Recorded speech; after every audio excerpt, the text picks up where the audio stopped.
Paano nga ba gumagana ang escalator? Naglalakad ka sa mall, papunta sa second floor. Ilang hakbang na lang, kita mo na ang hagdanan. Pero teka lang, may mas gusto kang sakyan.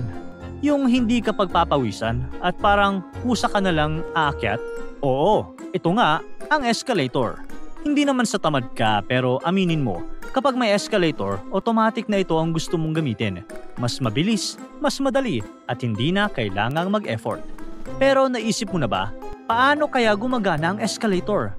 Ano yung nasa loob nito na kaya nitong paakyatin ang napakaraming tao? At ano ang maaaring kapahamakan ng tao kapag palpak ang escalator? Imagine, bit-bit mo ang mga shopping bags, tapos dadaan ka sa mahabang hagdan. Parang nakakahagard naman. Sayang ang OOTD sa mall. Pero buti na lang may escalator. Ang ideyang yan ay nagsimula pa noong 1859 nang ipatent ni Nathan Ames sa Amerika ang revolving stairs. Isipin mo ang hagdan na umiikot paikot sa loob ng tunnel. Parang carousel ng mga hakbang na tuloy-tuloy ang galaw. Hindi man naisakatuparan ng vision noon, pero dito nagsimula ang konsepto ng moving stairs. Pagdating ng 1892, si Jesse Wilford Reno naman ang gumawa ng unang gumaganang version na tinawag niyang endless conveyor or elevator. May slanting platform ito na paakyat at gumagalaw gamit ang mga rollers. Parang belt na umaangat ang mga tao pataas. Ipinakita niya ito sa Coney Island, New York at agad itong pinagkaguluhan. Ilang taon matapos, 1899, pinalawak ni Charles C. Berger ang ideya kasama ang Otis Elevator Company. Sa kanya nagsimula ang itsura ng escalator na kilala natin ngayon. May metal steps, handrails at tuloy-tuloy na galaw. Siya rin ang nagbigay ng pangalan na escalator mula sa Latin na scala, ibig sabihin ay hagdan. Pero ang malaking tanong, paano nga ba ito gumagana? Simple lang ba o medyo complicated? Ang escalator ay parang malaking conveyor belt, isang device na may dire-diretsyong galaw ng flat surface para magdala ng mga bagay mula sa isang lugar papunta sa isa pa. Pero sa escalator, mga hagdan mismo ang umaakyat baba. Habang nakasakay ka sa escalator, mapapansin mong palaging pantay ang bawat hakbang. Kahit umaakyat o bumababa ito. Paano kaya nangyayari yun? Ganito yan. Sa ilalim ng escalator may dalawang malaking chain loop na paikot. Parang sa bisikleta, ang dalawang chain na ito ay nakakabit sa magkabilang gilid sa ilalim ng mga hakbang. Ang motor na nasa itaas ang nagtutulak sa mga chain na ito gamit ang mga gears. Kapag umikot ang gears, sabay ding umiikot ang dalawang chain na siyang humihila sa mga hakbang para gumalaw sa isang tuloy-tuloy na cycle. Pataas sa isang gilid at pababa naman sa kabila. Sa ilalim ng bawat hakbang ng escalator, may dalawang pares ng gulong. Ang unang pares ng gulong ay nakakabit sa chain. Ito ang hinihila ng motor para paikutin o itulak ang mga hakbang pataas o pababa. Ang pangalawang pares naman ay dumudulas lang sa sariling track. Parang daanan para manatiling maayos at pantay ang galaw ng hakbang. Hindi magkapantay ang level ng dalawang track na ito.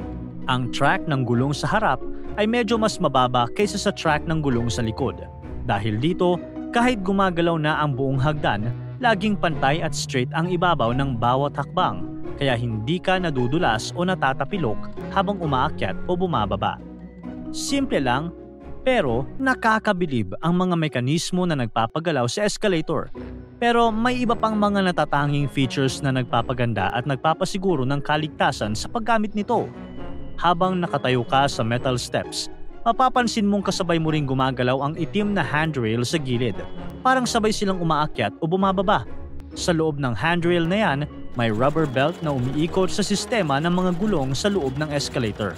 Ang friction drive ang nagpapagalaw dito. Isang friction wheel na konektado sa motor ng escalator ang humihila at nagtutulak sa belt para umikot ng sabay sa mga hakbang. Pero kahit sabay silang gumagalaw, may maliit na diferensya sa bilis na sadyang bahagi ng disenyo. Dahil dito, smooth at steady ang takbo ng handrail kaya hindi ito biglang humihinto o bumibilis. Ginawa ito para maiwasan na maipit o ma-stuck ang kamay ng mga pasahero habang umaandar ang buong escalator. Ang tanong ngayon, nakasaksak ba ang mga escalator sa kuryente? Oo, ang mga escalator ay umaasa sa kuryente para umandar. Sa loob ng escalator, ang nagpapagalaw sa buong mekanismo ay isang motor na may iba't ibang lakas depende sa laki ng escalator. Karaniwang umaabot ang motor ng mga malalaking escalator tulad ng nasa mall o airport hanggang sa 100 horsepower para kayanin ang bigat ng mga tao at metal steps. Ang malakas na motor na ito ang nagtutulak sa mga chain at hakbang para gumalaw ng tuloy-tuloy ang escalator ng ligtas at maayos. Pagdating mo sa dulo, sa itaas o ibaba, mapapansin mong biglang nawawala ang mga hakbang at nagiging patag na parte. Sa parteng iyon kasi, nagtatagpo ang mga track kaya nagkakadugtong ang mga galaw ng mga hakbang at nagiging isang tuwid na daan.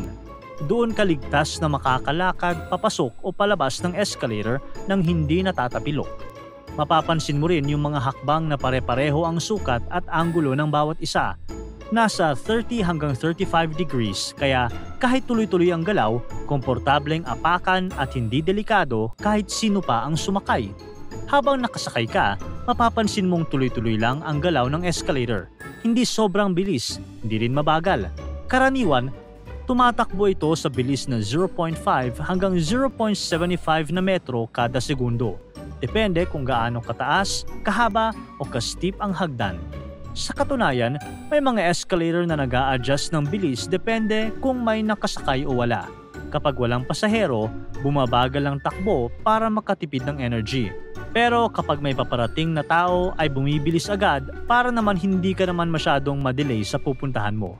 May iba pang safety features na laging handang kumilos kapag may aberya. Halimbawa, may emergency stop button na madaling mapindot kung may emergency at braking system na kusa nang humihinto sa makina kung may problema sa loob. Kaya kung halimbawa, may naipit na gamit o sapatos sa pagitan ng hagdan at ng gilid nito, agad natitigil ang escalator. Kung sakasakaling masira naman ang handrail o magkaaberya sa bilis ng takbo nito, maaari ring huminto ng kusa ang makina upang maprotektahan ang mga sumasakay. Napansin mo ba yung mga parang brush sa gilid ng escalator? Yung nasa pagitan ng mga hakbang at ng gilid ng frame? Hindi lang yan design. Ang tawag dyan ay comb brushes. Habang umaandar ang escalator, tumutulong ang mga brush na ito na itulak palayo ang mga bagay tulad ng sapatos, pantalon o bag strap na masyadong lumalapit sa gilid. Sa ganitong paraan na maiiwasan na maipit o masabit ang mga ito sa pagitan ng moving steps at ng metal frame. Bukod pa doon, nakakatulong din ang comb brushes na walisin ang alikabok at maliliit na dumi na pwedeng pumasok sa mga puwang ng escalator. Regular din itong nililinis at pinapalitan depende sa dami ng gumagamit at kondisyon ng escalator para siguradong tuloy-tuloy ang bisa ng proteksyon nito araw-araw. Pero ang tanong, sa kabila ng mga pag-iingat, safe na safe ba laging gamitin ang escalator? Sa kasamaang palad, kahit gaano kaingat ang design ng escalator mula sa motor hanggang sa safety sensors, hindi pa rin ito 100% na ligtas. Dahil sa isang maliit na pagkakamali o sirang parte, pwedeng mauwi sa aksidente ang simpleng sakay.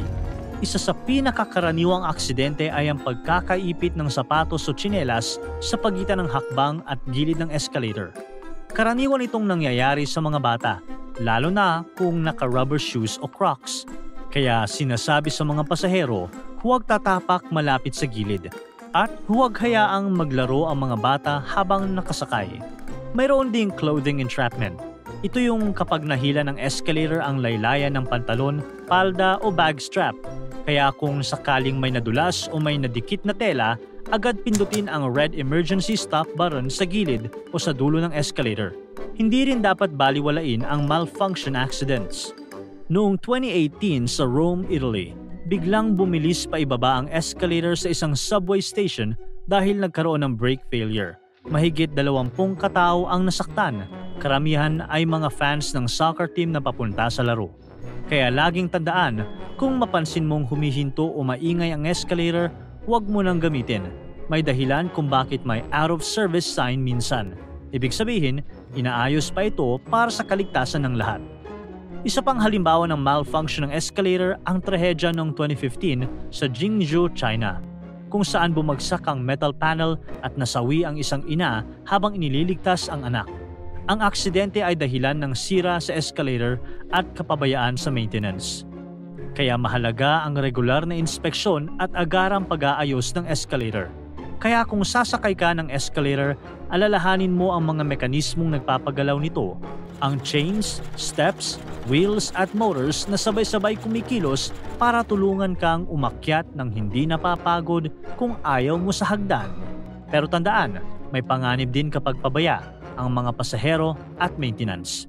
Kaya kung sasakay ka, mag-ingat at enjoy lang sa pag-akyat. Para tuloy-tuloy ang saya at kwentuhan, huwag kalimutan mag-subscribe sa Bubbly YouTube channel at pindutin ang notification bell.